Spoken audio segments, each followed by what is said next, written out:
And today's challenge is to get rid of this noise.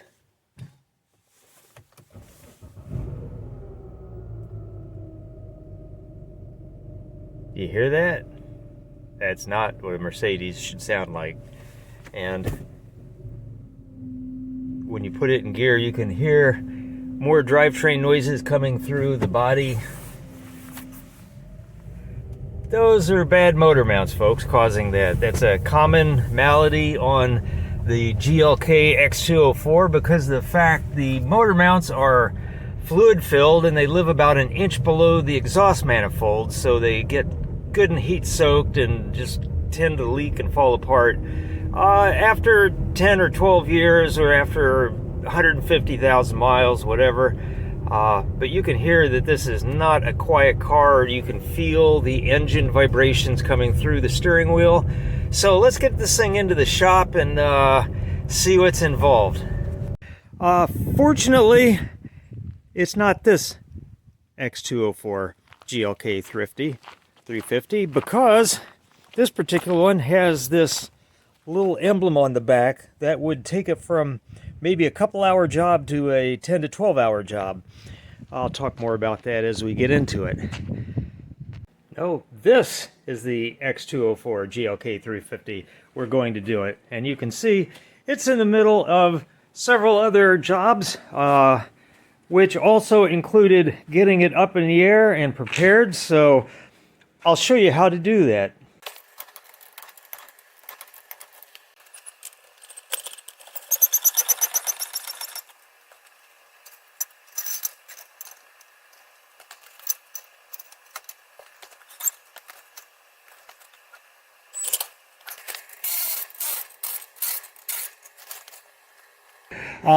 You do have to pull off both the front and the intermediate panels with the associated 8mm bolts.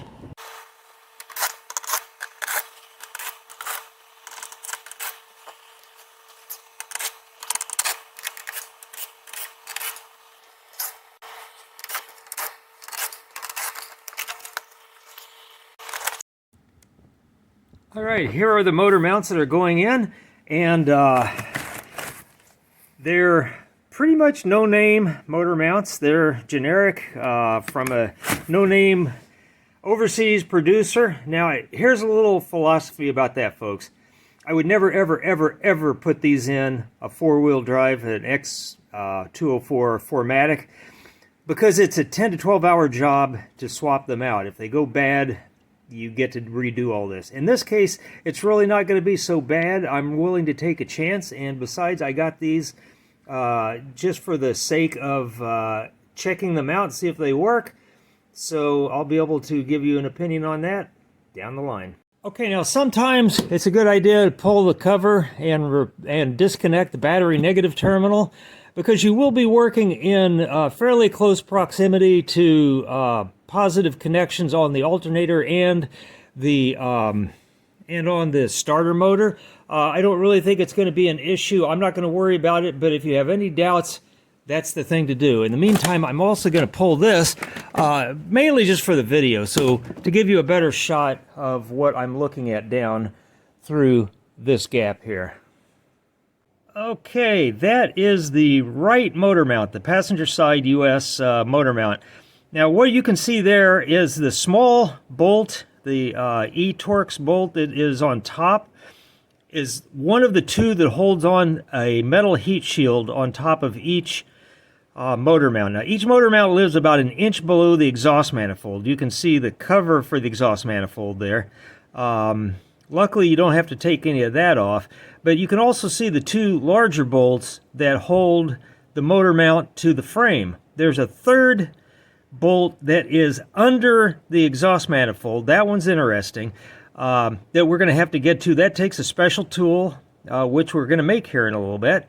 And that's basically it. The two bolts, heat shield, two bolts on the frame, one bolt on top, and it'll be loose, at which point we get to wiggle it out, which is a whole nother process that we will come to when we get there. And as kind of an afterthought, I've decided it's going to be easier if I get the engine cover out of the way. So I'm going to take the engine cover and the air intake hoses off. Get these off. Flip.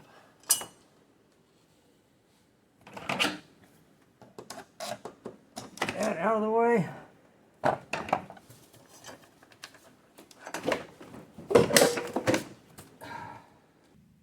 All right, folks, here's the beginning of the special tool you need. I bought a 5/8 inch, which is the equivalent of a 16 millimeter. Either one works fine. It's precisely the same. The top bolt is a 16 millimeter, so I could get this one quicker and cheaper, so I did. The thing is, because of the fact that the motor mount is canted a little bit, it's a little bit of an angle, so you kind of have to approach it at this angle. But if you do, your extension is hitting up into the engine block, which won't work. So you have to actually bend this down to get the right angle on it, so that this will make good contact with the bolt, and this will make good contact with your extension. To do this, we're going to use a bench vise and a torch and a big honking steel tube. All right, I'm going to put the tool in the vise, clamp it down firmly, and light my torch. And then I'm going to start heating the tool until I can get it glowing a nice orangey red, at which point it will be soft enough to bend without breaking. And then I'll put about a 20-degree bend in the middle part here to allow it to reach the bolt I need to reach. Okay, at this point you can see I've got the body of the thing glowing orange. You can tell it's cooler where the vise is holding it, because that's sinking away the heat as I add it.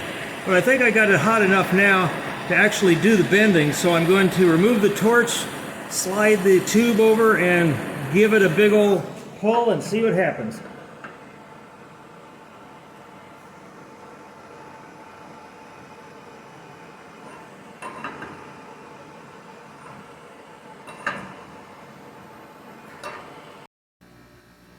I'm going to start on the right side mount because it's the easiest to see and the clearest to videotape.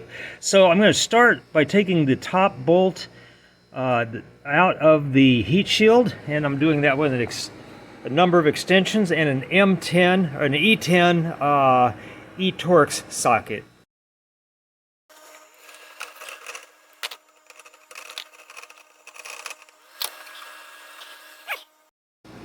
Okay, now the bolt that holds the heat shield on from the side is a little more difficult to reach. You might find you don't have the right socket and ratchet combination to get to it. A bailout plan is to use an 8mm closed-end wrench, which fits on the E-Torx E10 socket bolt rather just fine. So I'm going to go down and reach it from the side using a plain old 8mm wrench. Okay, and that's the placement of the wrench on the side bolt for the heat shield. That's the motor mount, of course, right here. Easy enough to see in the two-wheel drive version. So I'm going to go ahead and start taking this off. Or I can, if I have a small enough ratchet, I can just put it in here and it'll be even easier. Okay. Once it's loose, just use the socket to back it the rest of the way out.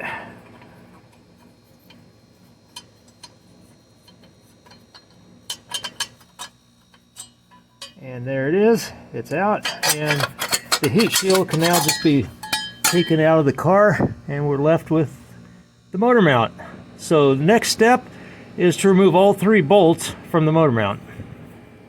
But what I'm going to do is I'm going to use my long extensions. It's better if you have just like one extension, one long extension, because all these add a little bit of flex, which is not going to make it easier.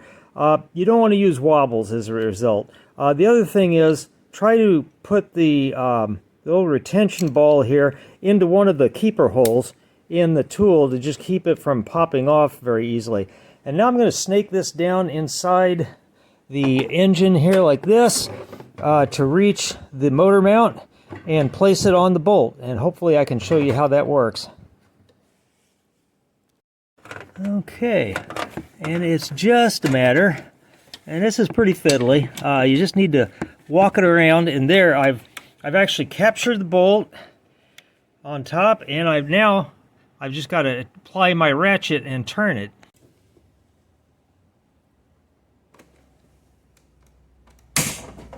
There it goes. It's probably going to be a little hard to break loose, which is why you can't just use a stubby wrench and reach up and grab it.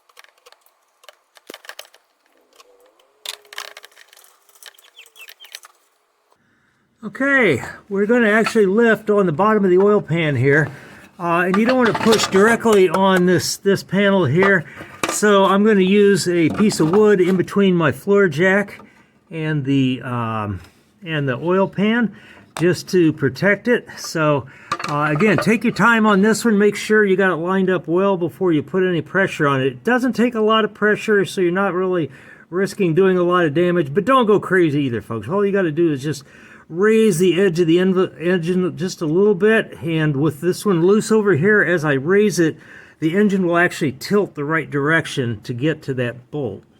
Okay, now we're taking tension off the motor mount, raising the engine just slightly. So now I'm going to continue working on that bolt. I probably raise that side maybe a large fraction of an inch, so let's see if it's any better. Okay, I've got the wrench out now, and I'm going to lift the engine again. I've gone ahead and taken pretty much the tension off the jack, and just so you can see how much the engine is actually moving, watch the alternator there through that gap, and you can see it's moving up slightly, and that's really all you need at this point. So now I'm going to go in and just take the bolt off from down here with my fingers or with a stubby little wrench, either way. Alright, to get to the bolts that hold the motor mount on, I'm going to use a double wobble here, just to give a little more flexibility in the placement of the 13mm socket, because that rear bolt is down. You can see it's the exhaust manifold kind of gets in the way, but it's just a whole lot easier to use wobbles or universal or something else rather than taking that heat shield off. So I'm just going to try to force this on, and then I will go ahead and put the ratchet on and see if I can take it off.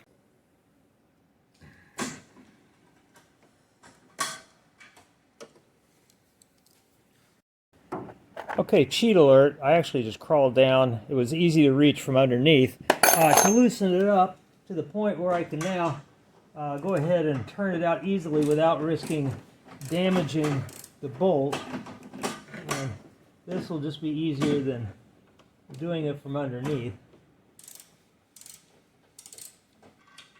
And then go to the front one, which is simplicity itself. And unless yours is a rusty car, they really won't be too hard to get loose. Alright, so now, with any luck, I can just reach in, remove one bolt. Okay, there we go. And now, the motor mount is well and truly loose in there. And I'm going to raise this side of the engine a little bit.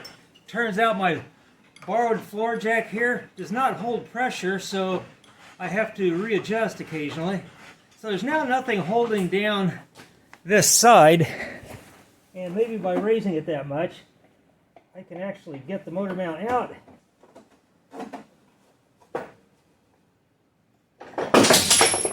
Okay, it fell out the bottom, folks. Okay, and here they are, the old and the new. You can see there's a difference in the height. This one is the clearly not even close. These have, you can see the original has shrunk by, oh my gosh, I'm going to call that an inch or so. Let's see if we can pull the dust cover off and see if we can take a look at what's going on in here. You can see that it's the internals have shrunk down dramatically away from the let's compare it to the new one, and you can see what's happened here, folks. The old one has shrunk down. This is a fluid-filled device. It's supposed to isolate your engine from the body. These two look kind of similar. That's encouraging. Basically, at this point, what I'm going to do is just quit talking and get this one put back in.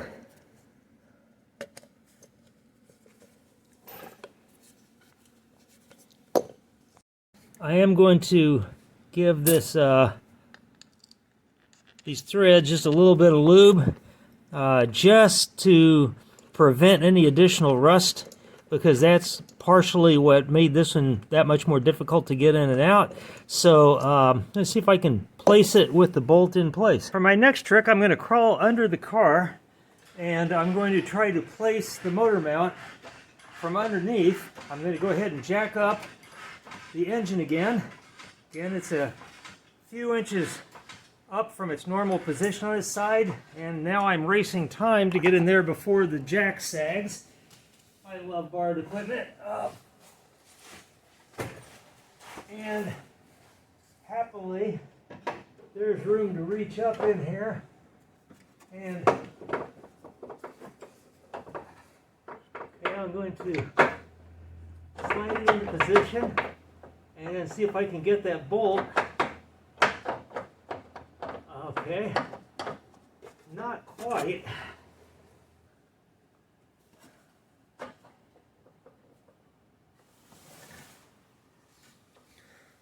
Okay, I've actually managed to slide the top bolt, loosened almost entirely out of the threads, into place.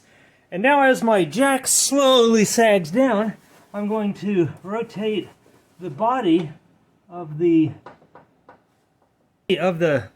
motor mount into the little slots. And again, the bottom it has these tapered extensions that go into tapered holes in the frame rail there, so it will self-center. So now basically if I lower it down slightly, I don't want to get carried away here. Actually, I think it's all the way down, because I do have to get in there and tighten that top bolt. I'm going to place the two 13mm bolts into the frame mounting points. I get them snugged down so that I don't have to worry about that shifting. And it's going to be easier to place this one from underneath. So that's exactly what I'm going to do. I'm going to crawl under the car, reach up around, and place it in. Okay, the front one, of course, much easier being out here in the open. So go ahead and tighten that one down.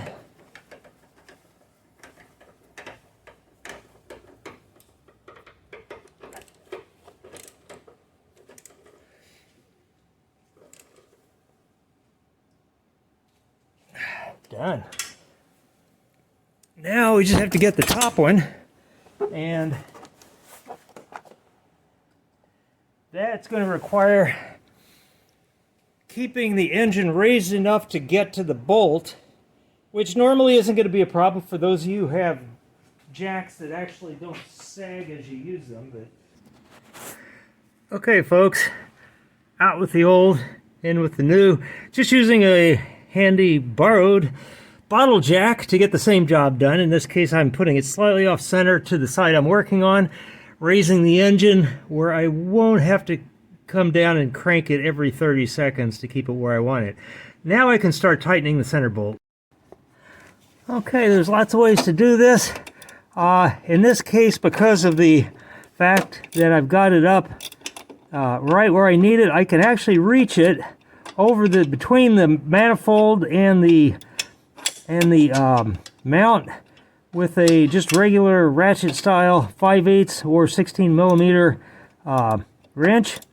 Okay, and I'll shortly run out of the ability to reach it as the bolt goes down into the recess, at which point I'll just raise the engine just a tiny bit more to push the bolt up a little higher where I can get to it. And you can do this with your little stubby wrench, using extensions or just reaching in and grabbing it. It'll take a lot longer.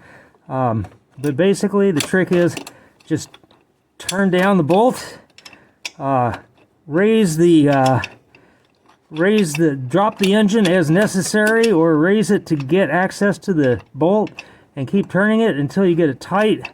And we'll do the final tightening with the special tool.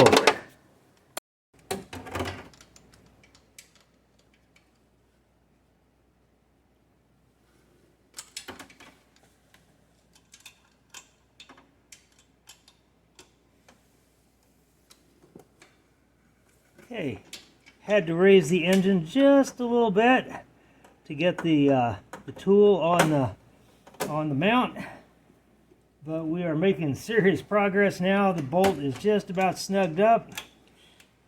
Again, you may have to continue to fiddle with the jack to get the engine just the right height you need.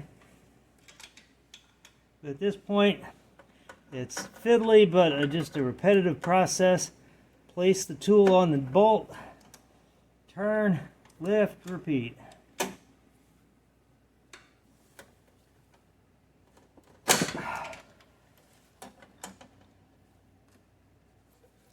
Okay, it's on, and final tightening, and that one's installed. Now we replace the heat shield.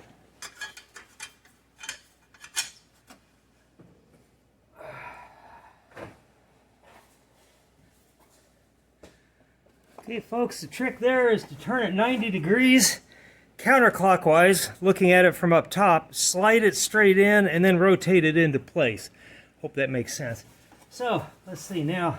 Next trick, I believe, is I'm going to place the upper bolt, which should make it easier to place the bottom bolt.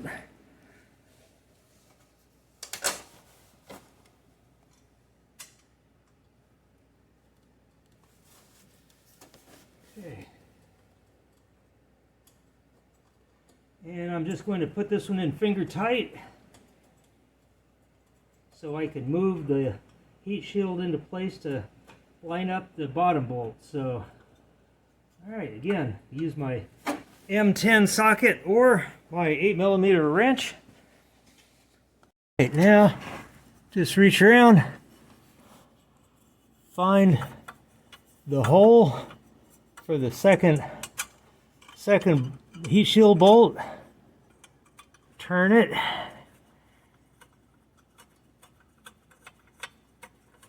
okay.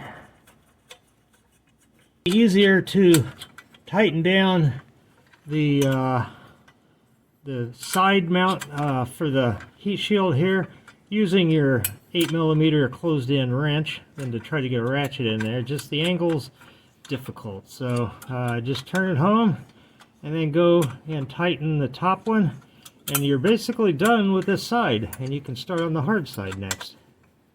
Okay, here's the view from underneath. You can see it's a little tighter. It won't have quite as much access, so I'll have to work around it. But you can see clearly see your motor mount.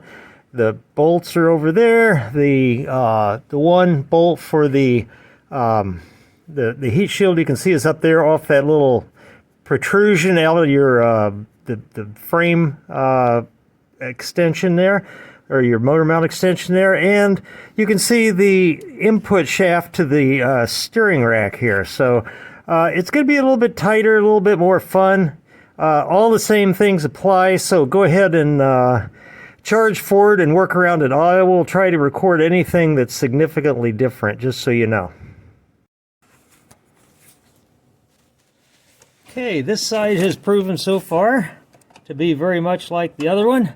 The only difference is, of course, you're working around the steering shaft, and getting the heat shield off was pretty much exactly the same. This side, if anything, the access, other than these pipes in your way, actually seems almost a little bit easier. But basically, again, the trick, basically get the bolt broken loose, raise it a little bit until you have trouble getting the tool back on the head, and then raise the engine, this side of the engine, just a little bit more to get the access you need, and just keep going up incrementally until you get the bolt off. Okay, everything else was pretty much the same. The bolts come out about the same using a wobble on a 13. And the trick is you can rotate the mount out of position so it's laying kind of below where it normally does. And then you have to drop the engine totally down, actually lower than normal, and you can remove the motor mount through this section here. And this is the left driver's side US motor mount.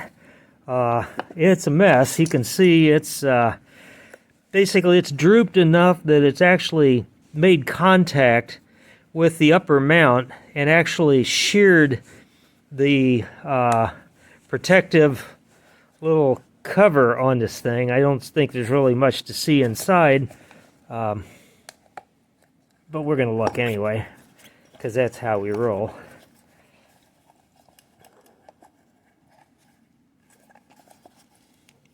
Wow, that is tight. Okay, so this one is really sunk down in there. You can see that's this one's a mess, and it's no wonder this basically this inner part is laying hard on the bottom here, so it's just metal. It's like having a solid motor mount, like back in the Motorhead days, which is great for performance and really, well, not in this case, but it's really horrible for noise. So hopefully we've made an improvement. Okay, the new mount on this side was just placed through the hole. It was pushed into place through the hole and through this area. All right. After a lot of different attempts, what I've done is I've got the top bolt loosened to the point where the tab is well under the slot, and I was able to move the whole mount forward enough to get the front bolt started, which should line up the back bolt. I'm going to go ahead and run down the front one fairly tight, and then I'm going to drop the engine, which should hopefully force everything into alignment. Let's see how that goes. Okay, as expected, dropping the jack, dropped the engine, centered the slot there, and lined up the rear hole, or at least it looks like it. So let's see if we can get that rear bolt started. Easy peasy. I put it in from underneath, ran it all the way down to finger tight. All that remains now is I'm going to tighten up the two 13mm bottom bolts, and then I'll go ahead and work on the top one with heat shield on, bolted down, good to go.